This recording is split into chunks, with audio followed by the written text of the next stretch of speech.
कंस सिंहासनाधीश्वर राजाधिराज योगीराज श्रीमंत योगी छत्रपती शिवाजी महाराज की जय। स्वराज्य रक्षक संभाजी महाराज की जय जिजाऊ जय जिजाऊ। छत्रपती शिवाजी महाराजांच्या पदस्पर्शाने पावन झालेल्या या भूमीत मला माझी शिवरायांविषयी मनोगत व्यक्त करण्याची संधी दिली त्याबद्दल आयोजकांचे आभार। महाराष्ट्राचे आराध्य दैवत भूपती नृपती पृथ्वीपती श्रीमंत योगी छत्रपती शिवाजी महाराजांना जिजाऊ चलिकीचा मानाचा मुजरा। छत्रपती शिवाजी महाराज की म्हणतात ज्यांच्या मुखातून आपोआप जय बाहेर पडतो, रक्त सळसळते, छाती अभिमानाने फुगते।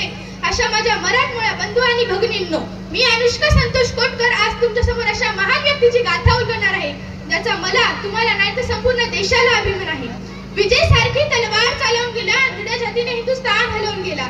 विजय सारखी तलवार चालवून गेला, निळ्या छातीने हिंदुस्थान हलवून गेला।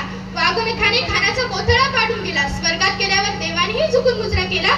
असा मर्द मराठा शुभ होऊन गेला, असा मर्द मराठा शुभ होऊन गेला। कोण होते छत्रपती शिवाजी महाराज की त्यांचा 350 वर्ष उलटूनही त्यांच्या नावाचा जय जयकार होतो।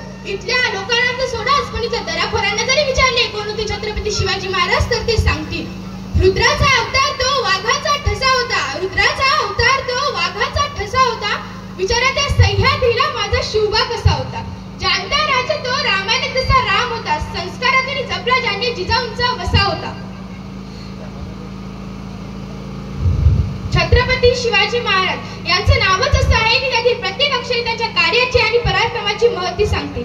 छ म्हणजे 36 बळ असणारे, त्र म्हणजे त्रस्त मोगलांना करणारे, प म्हणजे परत न फिरणारे, तिन्ही म्हणजे तिन्ही लोक जाणणारे, शी म्हणजे शिस्तप्रिय, वा म्हणजे वाणिज्य ते, जी म्हणजे जिजाऊंचे पुत्र, म म्हणजे महाराष्ट्राची शान, हा म्हणजे हार न मानणारे, रा म्हणजे राज्याचे हितचिंतक, ज म्हणजे जनतेचा राजा म्हणजे छत्रपती शिवाजी महाराज। अशा छत्रपती शिवाजी महाराजांचा जन्म सिंदखेडचे राजे लखुजीराजे जाधव यांची कन्या म्हणजे दुर्गा भवानी साक्षात रणचंडी अशी जिजाऊ यांचा विवाह मराठवाड्यातील शहाजीराजे भोसले यांच्याशी झाला। काही दिवसांनी शिवनेरीवर तोफांचा कडकडाट झाला, सनई चौघडे वाजू लागले, आसमंतात आनंदाची उधळण झाली आणि सह्याद्रीची गर्जना झाली।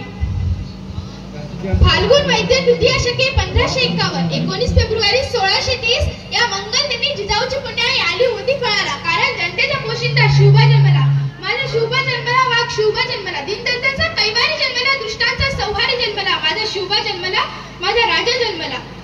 शिवबांचा जन्म झाला आणि गेल्या कित्येक वर्षापासून अंधारात चाचपडणाऱ्या महाराष्ट्राच्या माथ्यावर जणू प्रकाशाचे किरण पसरू लागले। शिवराय जिजामातेच्या संस्काराखाली हळूहळू वाढू लागले। जिजामातांना त्यांना लहानपणापासूनच सत्यासाठी आणि न्यायासाठी लढायला शिकवले। जर कोणी चुकत असेल तर त्याला सत्याची वाट दाखवा, जर कोणी चुकत असेल तर त्याला सत्याची वाट दाखवा, आणि जर कोणी लढत असेल तर त्याला मराठ्याची जात दाखवा, त्याला मराठ्याची जात दाखवा। अशी शिकवण जिजाऊंकडून शिवबांना लहानपणापासूनच मिळत गेली। भोळ्या बापड्या जनतेला गुलामगिरीतून मुक्त करण्याचा दृष्टिकोन त्यांनी शिवबांसमोर ठेवला। म्हणून म्हणावेसे वाटते, थोर तुमचे कर्म जिजाऊ उपकार कधी फिटणार नाही, थोर तुमचे कर्म जिजाऊ उपकार कधी फिटणार नाही। चंद्र सूर्य असेपर्यंत नाव तुमचे मिटणार नाही, चंद्र सूर्य असेपर्यंत नाव तुमचे मिटणार नाही।